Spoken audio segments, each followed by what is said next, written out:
नमस्कार दोस्तों, आप सभी का स्वागत है हमारे YouTube चैनल पर टिकी पाठशाला में। आज इस वीडियो में हम देखेंगे एसएससी एमटीएस में पूछे जाने वाले रीजनिंग के महत्वपूर्ण प्रश्नों को। यदि आप एसएससी एमटीएस का फॉर्म अप्लाई किए हैं तो यह वीडियो आपके लिए अत्यधिक महत्वपूर्ण होगा। इसलिए दोस्तों आप लोग वीडियो को अंत तक जरूर देखना। तो देखिए दोस्तों, यहाँ पर पहला प्रश्न क्या दिया है। यहाँ पर हमारे पास पहला प्रश्न दिया है, निम्नलिखित में से कौन सी संख्या दी गई श्रृंखला में प्रश्न चिन्ह को प्रतिस्थापित करेगी। तो देखिए दोस्तों, यहाँ पर हमारे पास एक श्रृंखला दी गई है और यहाँ पर बताना है हमें इस प्रश्नवाचक चिन्ह के स्थान पर कौन सी संख्या होगी। तो देखिए दोस्तों, आप यहाँ पर सबसे पहले क्या देखेंगे, आप दोस्तों यहाँ पर सबसे पहले देखेंगे कि हमारी श्रृंखला किस तरीके से आगे बढ़ रही है। तो देखिए दोस्तों, यहाँ पर हमारी श्रृंखला अचानक से आगे बढ़ रही है। तो देखिए यहाँ पर हम करेंगे सबसे पहले गुणे का इस्तेमाल, क्योंकि यहाँ पर ना तो प्लस होगा ना ही माइनस, हम यहाँ पर करेंगे गुणे का इस्तेमाल। तो देखिए दोस्तों, यहाँ पर आप 5 में किसका गुणा करेंगे कि यहाँ पर 20 हो जाए। तो यहाँ पर दोस्तों अगर हम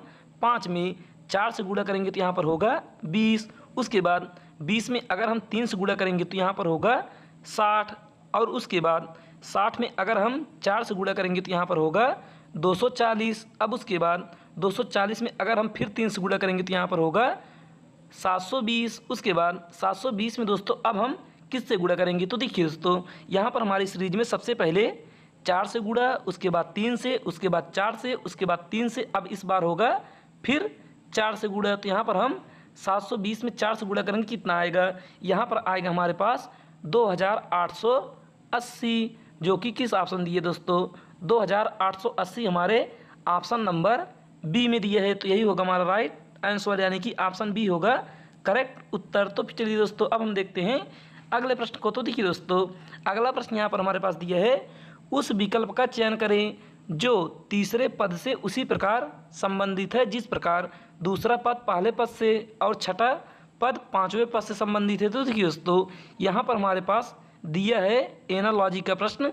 6:646, उसके बाद समानुपाते 5:1 प्रश्नवाचक चिन्ह, उसके बाद फिर समानुपाते 4:190। तो देखिए दोस्तों, यहाँ पर हमें बताना है कि जिस प्रकार से 6 का संबंध 646 से है और 4 का संबंध 190 से है, उसी प्रकार इस 5 का संबंध क्या होगा। तो देखिए दोस्तों, यहाँ पर आप सबसे पहले देखेंगे कि इस 6 में ऐसा क्या नियम लगाया जाए कि यहाँ पर 646 प्राप्त हो जाए। तो देखिए आप यहाँ पर 6 में सबसे पहले करेंगे इसका क्यूब, यानी कि 6 की घात करेंगे 3। तो 6 की घात 3 करेंगे, कितना होगा, यहाँ पर होगा 6 की घात 3 करेंगे तो यहाँ पर होगा 216। उसके बाद दोस्तों यहाँ पर हो गया 216। अब यहाँ पर हम करेंगे इस 216 में 3 से गुणा, तो यहाँ पर कितना होगा, यहाँ पर होगा 216 में 3 से गुणा लगाएंगे तो यहाँ पर होगा 6 त्रिक 18, 18 की 8 हासिल 1, 3 1 के 3,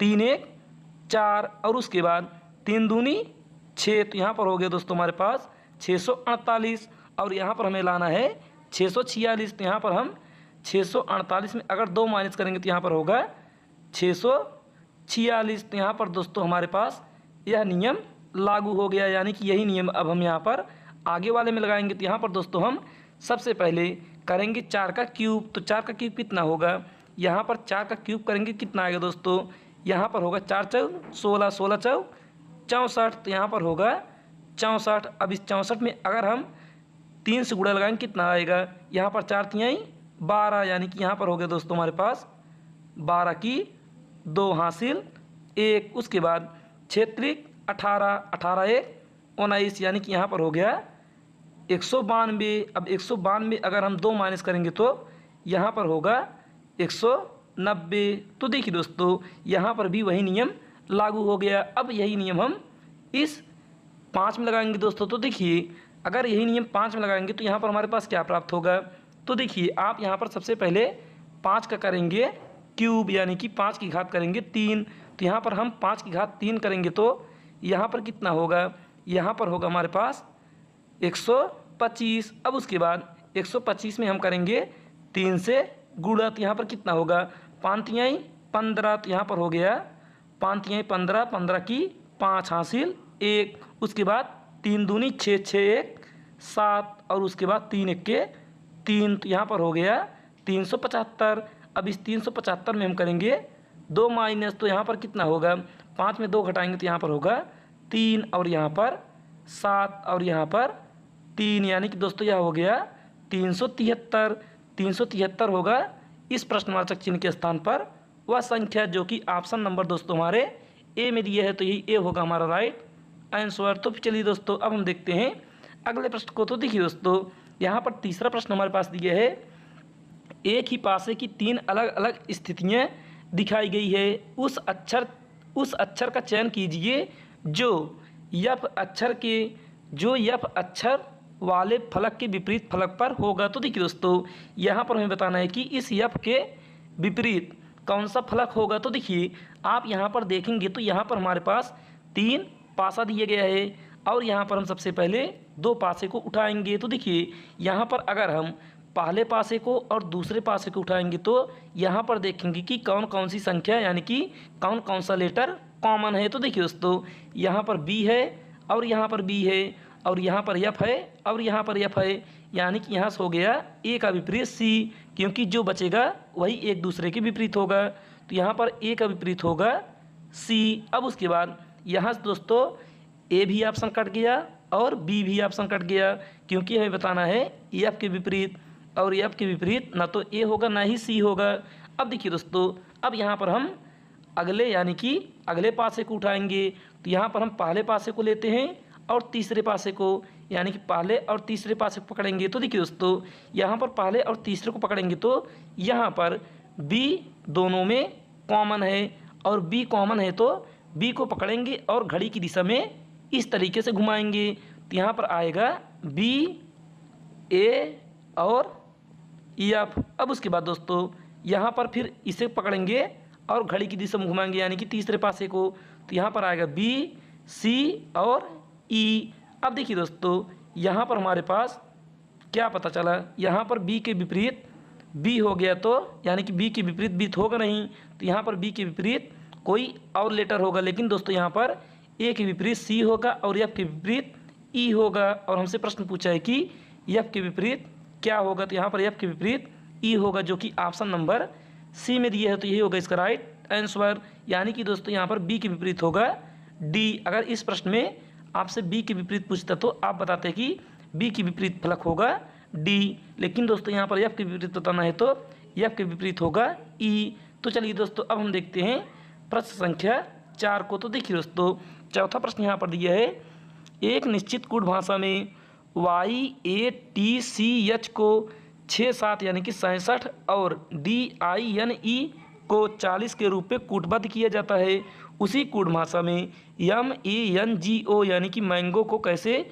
कूटबद्ध किया जाएगा। तो देखिए दोस्तों यहाँ पर आप सबसे पहले क्या करेंगे, आप यहाँ पर सबसे पहले इन सभी का प्लेस वैल्यू लिखेंगे। तो देखिए y का प्लेस वैल्यू होगा दोस्तों यहाँ पर y का प्लेस वैल्यू होगा 25। उसके बाद यहाँ पर a का होगा 1 और उसके बाद दोस्तों यहाँ पर t का होगा 20 और उसके बाद यहाँ पर c का होगा 3 और उसके बाद यहाँ पर h का होगा 8। अब देखिए दोस्तों अब इन सभी का टोटल करेंगे कितना आएगा, यहाँ पर 8 में 3 जोड़ेंगे तो 11, 11 में 1 जोड़ेंगे तो यहाँ पर होगा 12 और 12 में 5 जोड़ेंगे तो यहाँ पर होगा 17, 17 की 7 हासिल 1। उसके बाद 2 में 2 जोड़ेंगे तो 4 और 4 में 1 जोड़ेंगे तो 5, यानी कि यहाँ पर हो गया 57। अब देखिए दोस्तों यहाँ पर आगे अब हम क्या करेंगे, यहाँ पर देखेंगे कि टोटल लेटर कितना है। यहाँ पर टोटल लेटर 5 है और इस 5 में करेंगे हम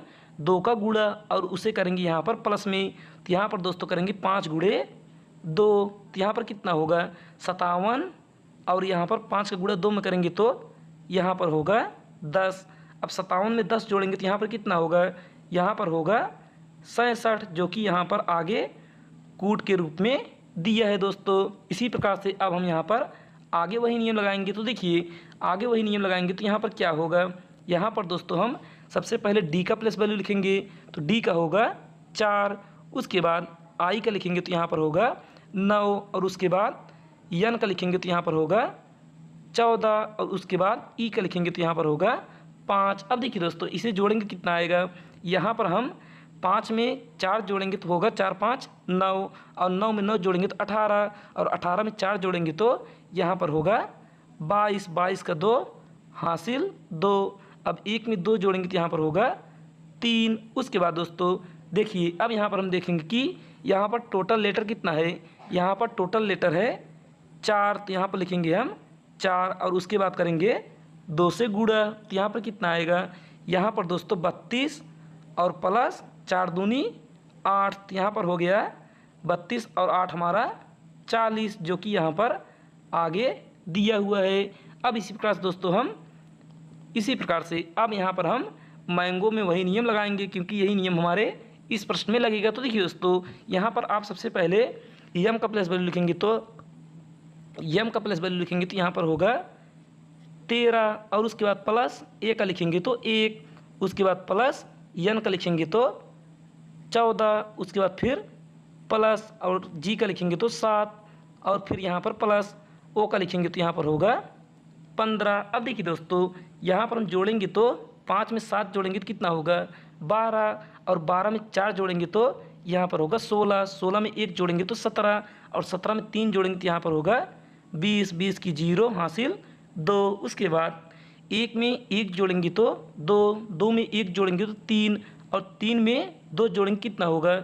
यहाँ पर दोस्तों 3 में जो 2 जोड़ेंगे तो यहाँ पर होगा 5, यानी कि यहाँ पर इसका टोटल हो गया 50। उसके बाद देखेंगे कि कितने लेटर हैं, तो यहाँ पर दोस्तों टोटल 5 लेटर है, तो यहाँ पर प्लस करेंगे 5 और गुणा करेंगे 2 से, तो यहाँ पर कितना होगा। यहाँ पर दोस्तों 50 प्लस 10, अब 50 में 10 जोड़ेंगे तो यहाँ पर होगा 60, यानी कि दोस्तों मैंगो का कूट होगा 60, जो कि ऑप्शन नंबर ए में दिया है, तो यही होगा इसका राइट आंसर। तो फिर चलिए अब हम देखते हैं अगले प्रश्न को। तो देखिए अगला प्रश्न यहाँ पर दिया है, अनुक्रम में ऐसी कितनी विषम संख्याएं हैं जिनके ठीक बाद में एक सम संख्याएं आती हैं। तो देखिए दोस्तों इस प्रश्न को आप ध्यान से पढ़िएगा कि यहाँ पर दिए हमारे पास अनुक्रम में ऐसी कितनी विषम संख्याएं हैं जिनके ठीक बाद में एक सम संख्याएं आती हैं। तो देखिए दोस्तों पहले विषम संख्या होगी, उसके बाद में सम संख्या होगी, ऐसा कितना जोड़ा है इसमें। तो देखिए यहाँ पर आप सबसे पहले 2 को देखेंगे, 2 एक सम संख्या है। उसके बाद 5 को देखेंगे, 5 एक विषम संख्या है। तो देखिए दोस्तों 5 के बाद 4 दिया है, तो यहाँ से एक जोड़ा प्राप्त हो गया। उसके बाद फिर आगे देखेंगे तो यहाँ पर 4 एक सम संख्या है, लेकिन एक विषम संख्या है और 1 के बाद 8 है, तो यहाँ पर एक जोड़ा प्राप्त हो गया, यानी कि विषम के बाद एक सम है। उसके बाद यहाँ पर फिर 9 के बाद 6 एक सम है। उसके बाद 3 के बाद 2 एक सम है। उसके बाद दोस्तों यहाँ पर 2 के बाद 4 नहीं होगा, 4 के बाद 7 नहीं होगा। अब 7 के बाद 8 एक सम है। उसके बाद 8 के बाद 5 नहीं होगा, 5 के बाद 1 नहीं होगा, लेकिन 1 के बाद 2 होगा, तो यहाँ पर 1 हो गया। और यहाँ पर 2 के बाद 3 नहीं होगा, और यहाँ पर 3 के बाद 6 एक जोड़ा है, और यहाँ पर 6 के बाद 9 नहीं होगा, और 9 के बाद 1 नहीं होगा। 1 के बाद दोस्तों यहाँ पर 2 होगा। उसके बाद 2 के बाद 5 नहीं होगा, 5 के बाद 8 होगा, यानी कि एक जोड़ा यहाँ से हो गया। और उसके बाद दोस्तों यहाँ पर 9 के बाद 6 हो गया, यानी कि एक जोड़ा यहाँ से हो गया। तो यहाँ पर टोटल हम करेंगे कितना होगा, 1 2 3 4 5 6 7 8 9 10। तो यहाँ पर दोस्तों होगा हमारा टोटल 10 ऐसे जोड़े हैं जो कि विषम के बाद ठीक सम आएगा। तो यहाँ पर ऑप्शन नंबर सी हमारा राइट आंसर होगा दोस्तों। तो फिर चलिए अब हम देखते हैं प्रश्न संख्या 6 को। तो देखिए दोस्तों छठा प्रश्न यहाँ पर दिया है, अंग्रेजी वर्णमाला क्रम के आधार पर दी गई श्रृंखला में प्रश्न चिन्ह के स्थान पर क्या आना चाहिए। तो देखिए दोस्तों यहाँ पर हमारे पास दिया है DRH comma YOG comma TLF comma OIE, उसके बाद कॉमा प्रश्नवाचक चिन्ह। तो देखिए दोस्तों यहाँ पर हमें बताना है कि इस प्रश्नवाचक चिन्ह के स्थान पर कौन सा अंग्रेजी वर्णमाला होगा। तो देखिए दोस्तों यहाँ पर हम सबसे पहले D का प्लस वैल्यू लिखेंगे, तो D का होगा 4। उसके बाद Y का लिखेंगे तो Y का होगा 25, और यहाँ पर T का लिखेंगे T का होगा 20, और उसके बाद हम O का लिखेंगे तो यहाँ पर होगा 15। अब देखिए दोस्तों यहाँ पर देखेंगे तो हमारे पास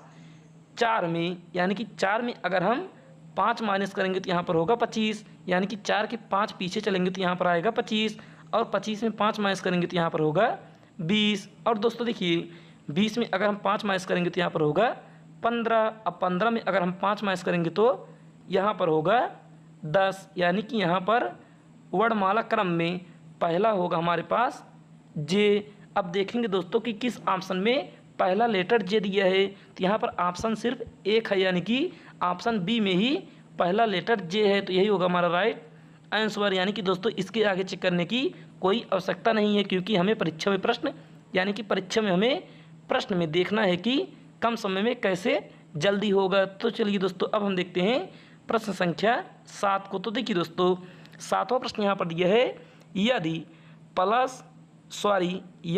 ए प्लस को दर्शाता है, बी गुणे को दर्शाता है, सी माइनस को दर्शाता है और डी भाग को दर्शाता है, तो निम्नलिखित समीकरण का मान क्या होगा। तो देखिए दोस्तों यहाँ पर हम सबसे पहले लिखेंगे 13, उसके बाद बी के स्थान पर लिखेंगे हम गुणे और यहाँ पर आगे 7 है तो 7। अब ए के स्थान पर लिखेंगे प्लस और यहाँ पर 64, उसके बाद डी के स्थान पर लिखेंगे भागे 4 और उसके बाद सी के स्थान पर लिखेंगे दोस्तों यहाँ पर हम सी के स्थान पर -23। अब देखिए दोस्तों यहाँ पर हम इसे हल करेंगे तो कितना आएगा। यहाँ पर सबसे पहले हम भाग को हल करेंगे, तो यहाँ पर हम 64 में 4 से भाग देंगे तो कितनी बार जाएगा।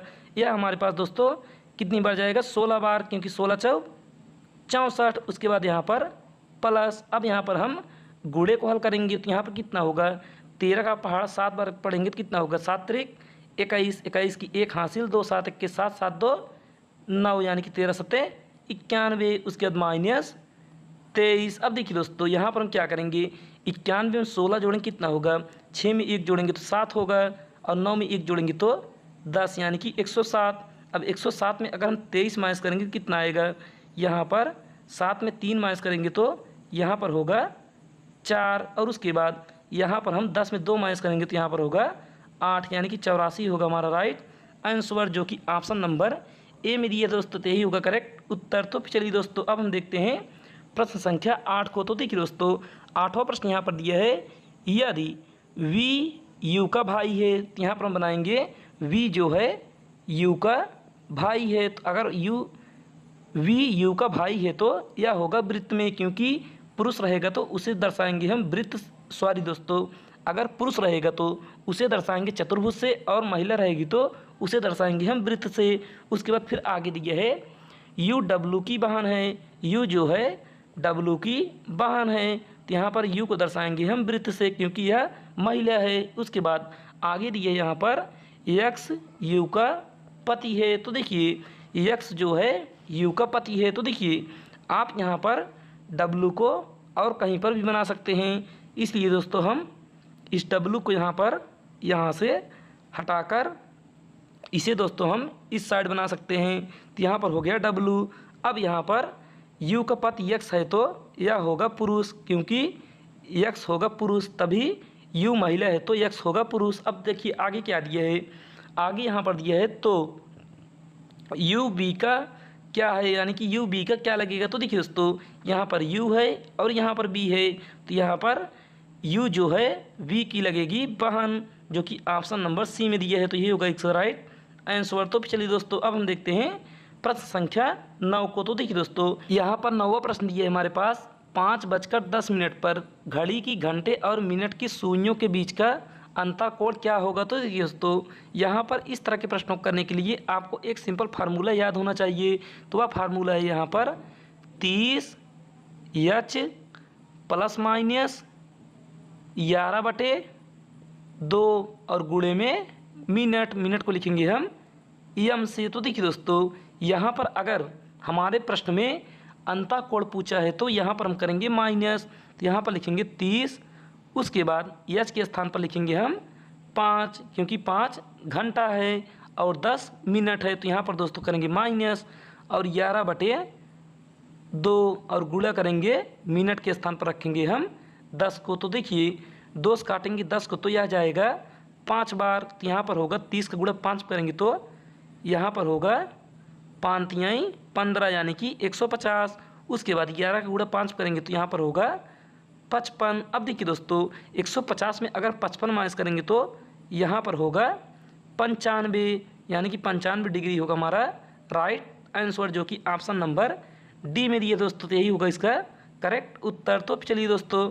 अब हम देखते हैं प्रश्न संख्या 10 को। तो देखिए दोस्तों 10वां प्रश्न यहाँ पर दिया है, प्रकाश, कादिर, रमेश, सौरभ और तारिक दोस्त हैं। रमेश कादिर से लंबा है, तो यहाँ पर हम बनाएंगे दोस्तों रमेश जो है कादिर से लंबा है, तो यहाँ पर हम बनाएंगे रमेश को आर से।